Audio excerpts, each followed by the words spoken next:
Alhamdulillah, hari yang kita tunggu-tunggu, hari yang kita doakan, hari itu telah kita nikmati.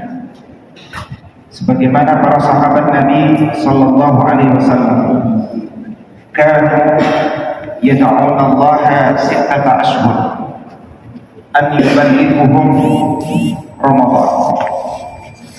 Adalah para sahabat Nabi sallallahu alaihi wasallam, mereka telah berdoa 6 bulan sebelum Ramadan agar umur mereka disampaikan kepadanya.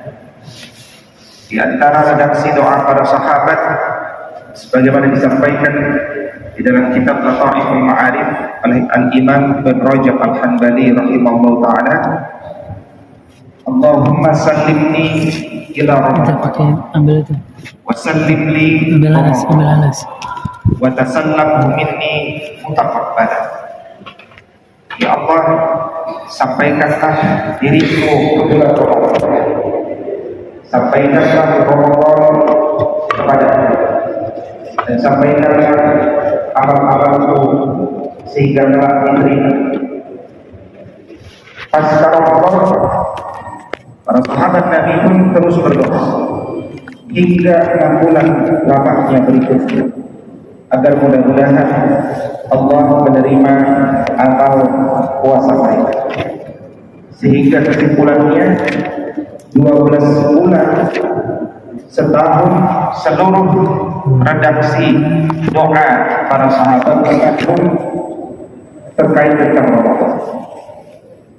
Maka di hari awal ini kita memulai dengan cara pandang bahwa akhirnya kelak di penghujung Ramadan itu kita mampu menyelesaikannya dengan maksimal.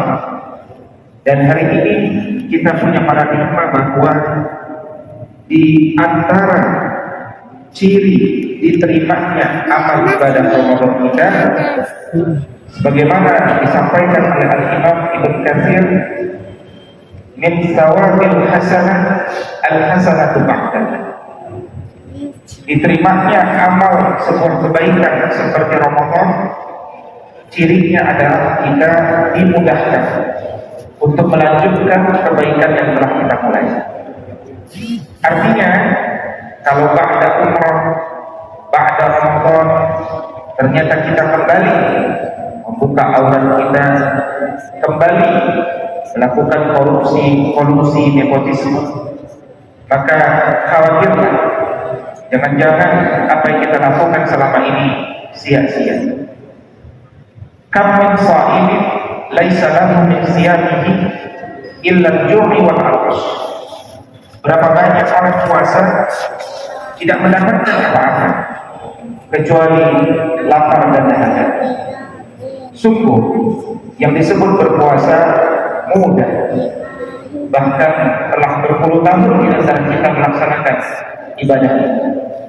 Kata Al-Imam Abu Syuja' Al-Asfahani rahimahullah ta'ala bahwa faraidu wujudis siyam arba'atu asya. Wajibnya puasa itu sekedar menegakkan 4 perkara: an-niyah wal imsaku 'anil akli wasyarabi wal jima'i wa ta'aqqudul qaid. Dia mengawali dengan niat yang dihilangkan tadi malam kita berniat awaitu shauma ghadin an ada'i fardhi syahri Ramadan hadhihi sanati lillahi ta'ala. Di malam kita berdoa, hari ini kita berpuasa.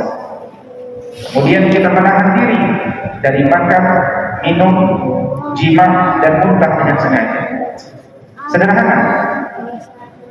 Kalau orientasi puasa kita sekadar sah dan tidak sah, maka cukup pegang 4 hal itu dan jauhi 10 pembatal puasa, selesai. Maka itulah yang disebut puasa. Tapi belum tentu mendapatkan pahala. Bedakan antara sahnya puasa dan mendapatkan pahala. Maka Al-Imam Abu Hamid Al-Ghazali rahimahullah ta'ala, seorang wali Allah, seorang yang disebutkan sering mendapatkan Lailatul Qadar, seorang yang mengatakan bahwa kalaulah Ramadan itu dimulai dari Rabu atau Ahad, maka Lailatul Qadar itu jatuh pada malam 29. Kata beliau, min adabis siyam, di antara adab orang berpuasa agar pahala-pahalanya terjaga, hendaknya dia menegakkan 6 perkara, 6 adab. Yang pertama, thayyibul ghidha, memilih makanan yang membuat dia kuat produktif di hari tersebut. Yang jelas makanan itu bukan nasi 2 piring dan mie instan 2 bungkus. Karena barang siapa yang memakan itu, nanti jam 10 sudah lapar lagi. Tapi jangan meremehkan. Kita memulai sahur dengan madu dicampur jeruk nipis dengan air hangat. Kemudian ajwa 7 butir atau bisa mejo 7 butir. Setelah itu minyak zaitun 1 sendok. Kemudian kita makan. Makan dengan sepertiga ukuran perut, sepertiga minuman, sepertiga udara.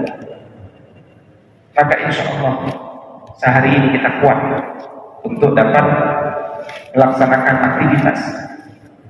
Dan Ramadan syahrul jihad, bulan perjuangan, bukan syahrul naum, bukan bulan tidur-tiduran. Perjuangan-perjuangan kaum muslimin tegak sebagian besarnya di bulan Ramadan.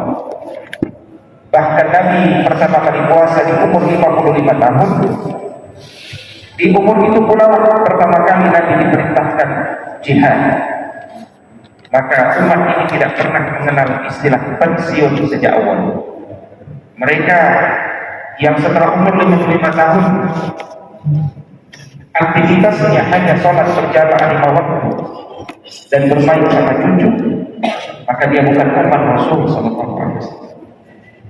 Karena umat Rasul meneladani Rasul, dan Rasul masuk pada keluarga hidup yang lebih semangat lagi di umur 50. Beliau tidak pernah mengenal lelah, sehingga beliau tidak pernah mendapatkan penyakit yang parah.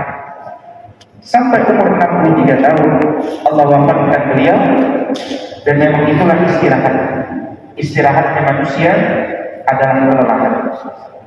Umur 55 sampai 63 dengan segudang jaringan kita, hikmah kita, pengalaman baik kita, ilmu kita, tabungan kita, investasi kita, manfaatkan. Sehingga adanya kita tidak sama dengan tiadanya. Wujuduh keadaan. Ada orang yang adanya sama dengan tiadanya. Bahasa lainnya mayat hidup. Dia masih hidup, tapi seperti mayat. Karena dia hanya berpikir untuk dirinya, tapi tidak pernah berpikir untuk orang lain. Khairun nas anfa'uhum linnas. Padahal sebaik-baik manusia adalah yang bermanfaat orang lain. Khairukum man ta'allama al-Qur'an wa 'allamahu. Sebaik-baik kalian adalah yang mengajar Al-Quran dan belajar Al-Quran. Mengajar Al-Quran bermanfaat, berbagi dengan orang lain bermanfaat. Banyak orang hari ini umrah, dan itu adalah anjuran dari Nabi. Dalam Ramadan umrahlah di bulan Ramadan. Dibaca yang sanadnya ketika disebutkan kenapa engkau umrah di bulan Ramadan. Enak Ustaz, umrah bulan Ramadan. Banyak yang ngasih kalau bukaan. Uang kita enggak kepake. Makanan banyak. Kalau niat kita ini umrah, maka kita masih bermental menderita, masih bermental meminta. Padahal mental juara seorang yang berpuasa adalah mental berbagi, mental bersedekah. Maka Nabi Shallallahu Alaihi Wasallam adalah orang yang paling gemar bersedekah. Tapi di bulan Ramadan beliau menjadi semakin ajwad, menjadi semakin dermawan lagi. Wabil khusus karena di bulan Ramadan malaikat Jibril alaihi salam khusus turun kepada Nabi SAW untuk memurojaah hafalan beliau, memurojaah 10 qiraat beliau, liyudarisuhul Quran, mengajarkan kepada beliau Al-Quran. Dan beliau ingin ketika malaikat Jibril itu turun, beliau dalam kondisi semakin puncak dalam berbagi.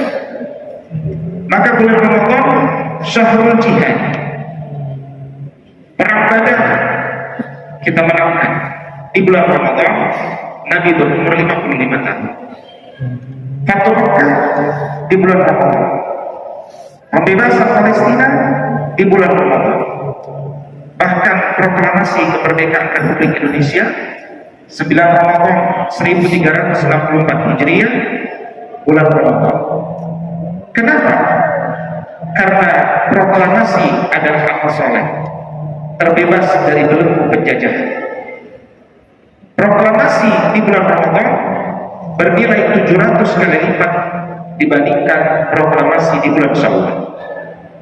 Semua amalan baik yang bisa diawali dengan basmalah yang dilakukan di bulan Ramadan dilipat gandakan 700 kali lipat. Maka bagaimana mungkin ada seseorang yang meninggalkan amalan yang dilipat gandakan 700 kali lipat hanya karena dia berpikir bahwa tidurnya orang berpuasa adalah berpahala. Apa makna tidurnya orang berpuasa itu berpahala? Maknanya daripada kalau dia bangun, dia main game, nonton telenovela, dia melakukan hal-hal yang buruk, mending dia tidur. Ini adalah makna bahwa tidurnya orang berpuasa itu berpahala. Tetapi hakikatnya kaum muslimin, dia berjuang, dia bergerak. Maka berjuang itu butuh tenaga. Thayyibul ghidha adalah adab pertama agar membuat diri kita bertenaga. Yang kedua, tarkul mirah, menghindari perselisihan, kata Imam Ghazali. Berselisih adalah sifat dasar manusia, karena manusia itu tidak mungkin selalu sama dalam semua pemikiran. Selama perselisihan itu adalah fi majalil ikhtilaf, dalam area yang bisa dipahami.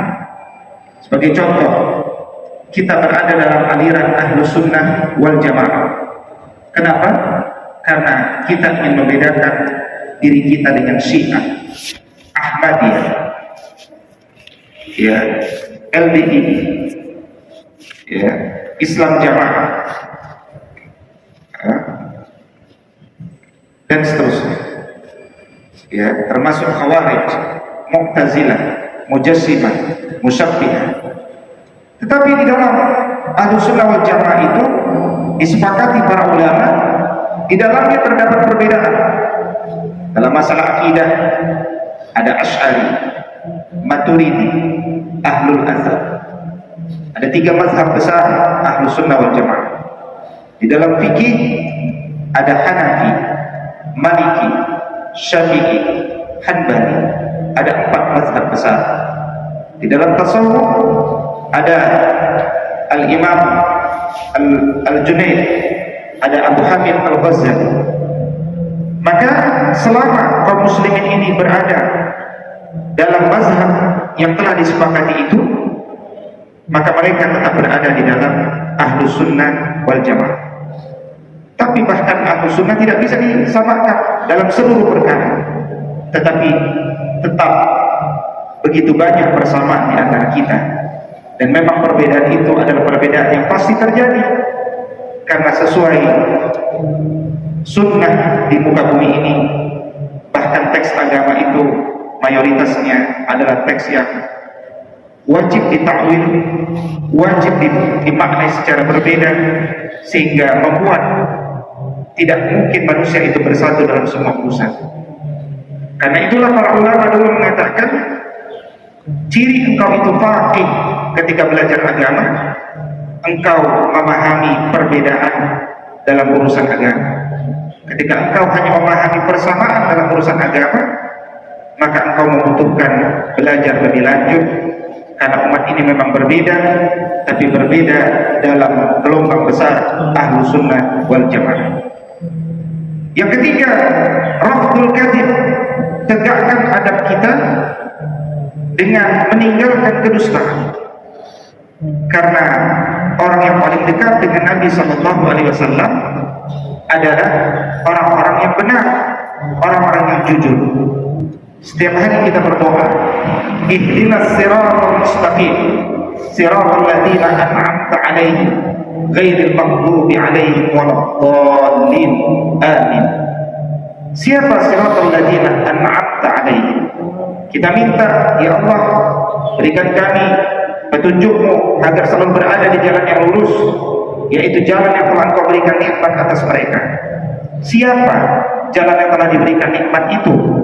Kita tahu jalan itu bukanlah jalan al-maghdub dan al-dhalin, bukan jalannya al-Yahud wan Nasara, tapi dia adalah jalan yang ada di dalam Quran surat An-Nisa ayat 69, ketika Allah mengatakan, wa may yuti'illaha war rasul fa ulaika ma'al ladzina an'ama Allahu 'alaihim minan nabiyyin was-siddiqin wasyuhada was-salihin wa hasuna ulaika rafiqa. Siapapun yang taat kepada Allah dan Rasulnya, maka dia akan selalu bersama empat golongan yang diberikan nikmat. Empat golongan itu, yang pertama golongan para nabi, dan kita tidak mungkin menjadi para nabi karena nabi telah tertutup. Yang kedua, setelah nabi, Allah mengatakan as-siddiqin, yaitu orang-orang yang benar. Dan Allah mengatakan, menasihati kepada kita bahwa orang beriman itu tidak boleh sekedar mengaku beriman. Kalau pekerjaan di pemerintahan, di swasta punya IQ, indikator kinerja utama, maka orang-orang beriman pun harus punya indikator orang-orang beriman, indikator kinerja orang-orang beriman. Dari mana kita mengukurnya?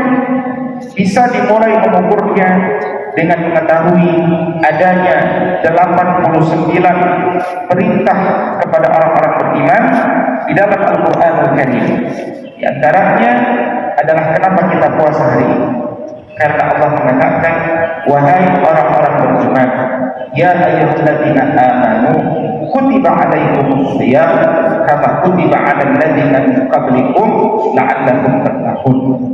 Tapi perintah berikutnya adalah, ya ayyuhalladzina amanu taqullaha wa kunu ma'as shadiqin. Quran surat At-Taubah ayat 100. Wahai orang-orang beriman, bertakwalah kalian kepada Allah dan berkumpullah bersama orang-orang yang benar, orang-orang yang jujur imannya kepada Allah Subhanahu wa taala. Makanya orang terbaik setelah Nabi sallallahu alaihi wasallam adalah Abu Bakar bin Abi Quhafah As-Siddiq, karena beliau adalah orang yang selalu membenarkan Nabi, bahkan sebelum Nabi berkata-kata apapun yang akan keluar, Abu Bakar sudah membenarkan.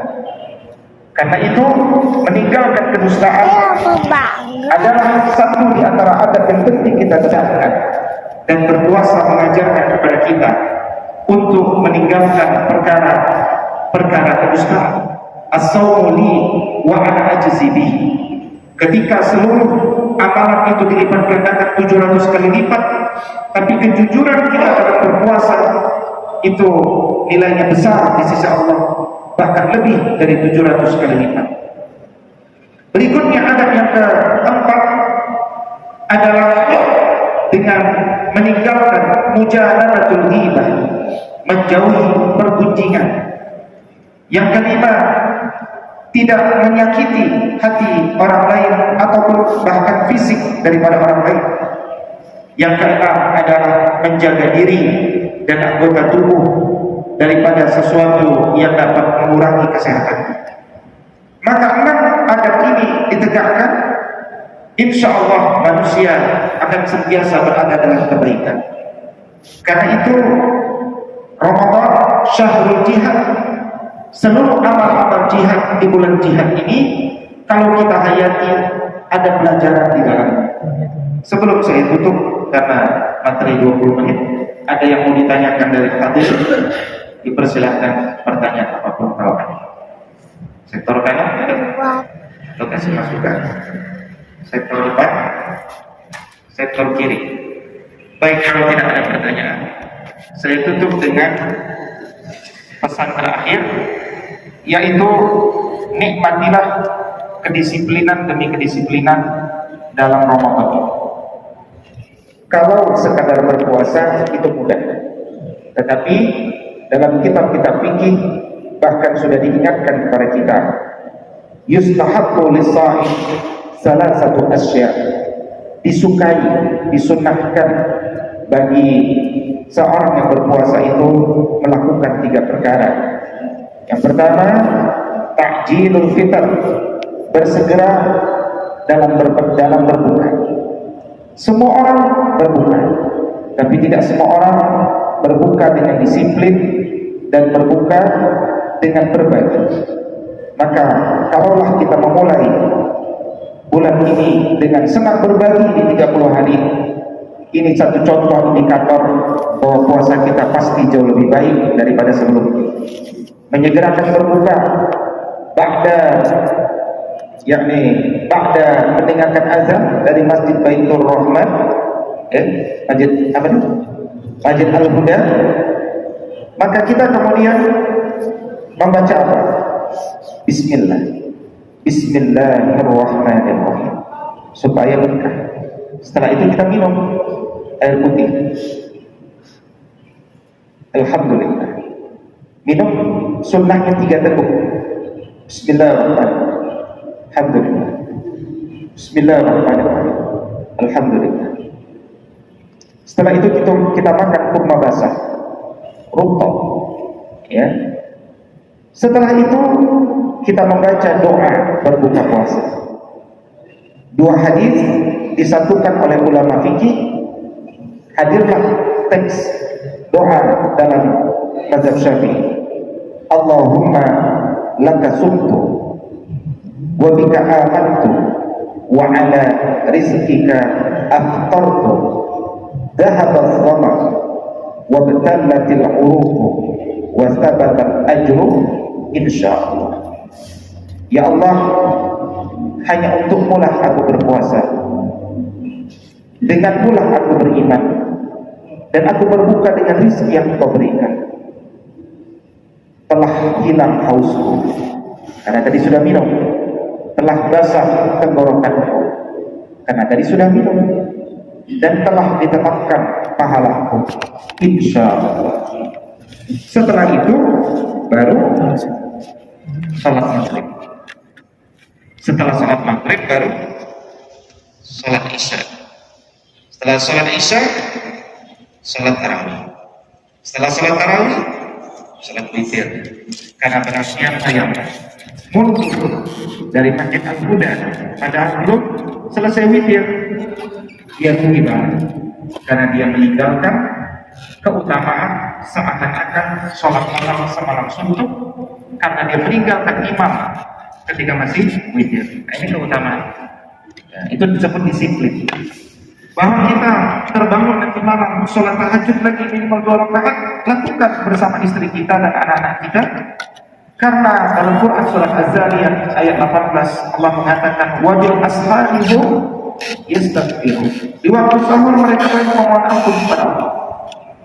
Tetapi bahkan di luar bulan puasa pun kita fikir mengingatkan kepada kita sebelum tidur, atau saya ulangi, ba'da salat isya laksanakan 3 rakaat, 2 rakaat rawatib, 1 rakaat witir.